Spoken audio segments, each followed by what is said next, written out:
I played e4, our opponent responded with e5, and then I played knight c3, the Vienna game.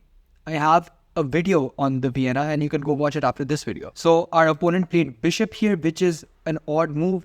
Generally, your opponent plays either of knights, his knights here. I played bishop here, expecting the copycat variation. In this position, he played knight here, and this allowed me to play f4. The idea behind f4 was that if he takes, I would go here attacking his bishop and then get a position like this. And in this position, white is slightly better because white will castle, win back this pawn, and then start an attack on the king, and white is heavily developed. My opponent defended his pawn, and in this position, I had an idea. My idea was that now this bishop cannot go anywhere and I can trade this off with my knight. So first I'll go here, putting pressure on this pawn. He'll defend with his knight, and then I'm going to take his bishop. And that is exactly what happened in the game. Now in this position, I was afraid that he'll do the c to me and take my bishop. And I really like my bishop because of its role in the attack. So I played this move, castles. After castles, he castled too. And I played a3. So that if he ever tries to go after my bishop, I just go here.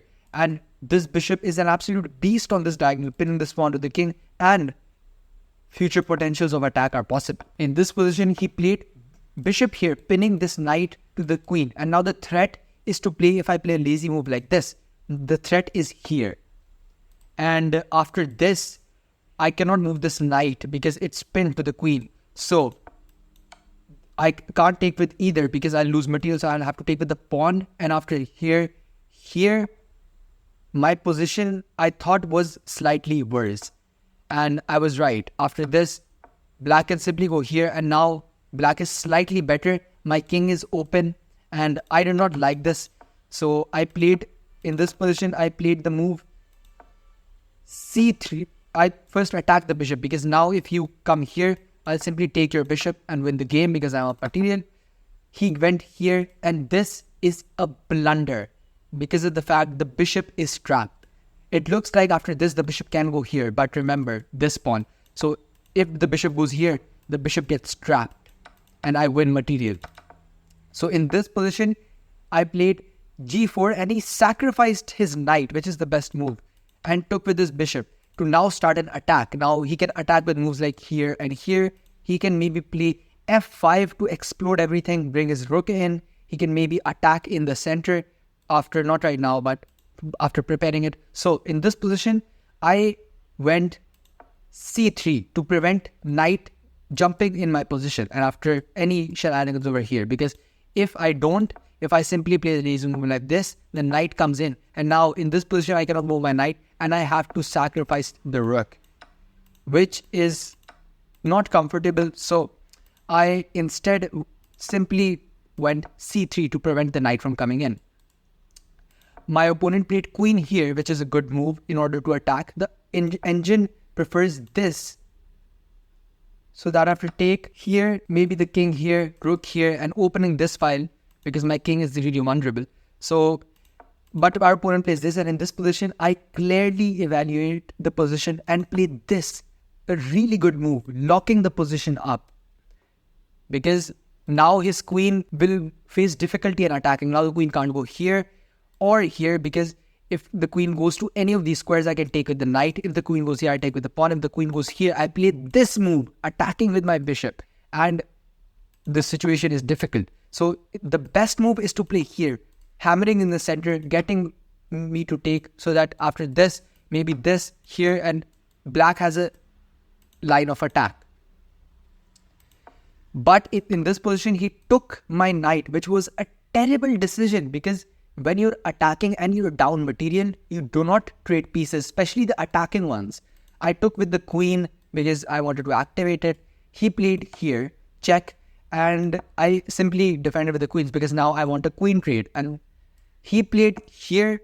I think he was hoping for me to hang this pawn somehow, but I simply made a counter shock. I threatened checkmate now of my own. He can't take because pawn is pinned to his king. So in this position, he played this, but now the king is really struggling to breathe air. And in this position, I played d3, protecting my pawn, and with the idea to play bishop to c5. this move almost traps his queen, because after this, if he plays a lazy move like, for example, this, I simply go bishop here, and after this, I bring my rook, and now the queen cannot be saved in time. He played the best move, which was to go knight here with the idea to come here and come in the attack. I played queen here because although it's not the most accurate move, I'm up material and I want to trade, and he has to trade because the queen cannot go anywhere else. So he trades the queens and then he plays knight here. I give this move in between move before taking the knight, because my idea is if the rook moves anywhere else, I'll just take this, and then after this, the king can't go here, the king has to go here, and then I literally trade everything and I have a rook and a bishop extra. So he goes here, defends his knight, I still take, and after take I play this move, which the computer doesn't like, but I think it's a really, really good move because the king cannot move anywhere, and my idea is to simply come and attack on this file. After this, my opponent plays here because he's trying to break in the center and maybe create some counterplay, but it is too little and too late. I play king to f2 in order to bring my rooks like this. After this, I play here. And the idea behind this move is a brilliant one. If he plays like this, try to break in the center, the idea is to sacrifice the rook. Brilliant move, because if he takes, it is forced checkmate. So, in this position, he played the best move, which was to go here. And now the communication is cut from the king, and now I can't go here. I played this move so that I can guard this, and with the idea of doubling up. He played this, try to break in the center, and I doubled up. And in this position, he took my pawn, which loses the game immediately. And now there's mate in 5 on the board, and I found it. In this position, I played rook takes h5. What a move! Brilliancy! Because this move doesn't make sense if you just see it for first, because pawn takes an here. And now the king simply cannot go anywhere. What a move! But black can sacrifice because this square is covered with the bishop. And if black does this, it's a check. I can't go checkmate. And white has to take, which is exactly what happened in the game. But despite this, there is mate in 2 on the board, because the bishop, although is here and the king can go here, the bishop covers these squares and this pawn blocks the king, and this is simply checkmate, which I don't know why the computer thinks it's an inaccuracy. But in this position, he sacrificed his rook, he took this pawn, and I simply delivered checkmate. What a game with the Vienna. I am really, really proud of this game. It was a dominating victory from start to finish. I played the Vienna, got good pressure in his position, took his bishop, castled, and simply won his piece. And after this, I converted brilliantly because I prevented any of his pieces from coming into the game. I locked the position up, which you should do if you're up material and you're trying to prevent your opponent from attacking. And he simply made the terrible decision of trading. And after that, I traded every single one of his piece and won with a demolishing attack on the king. After taking all of his oxygen, I went king here, sacrificed my rook, brilliant move, and then checkmated him on the back rank swiftly.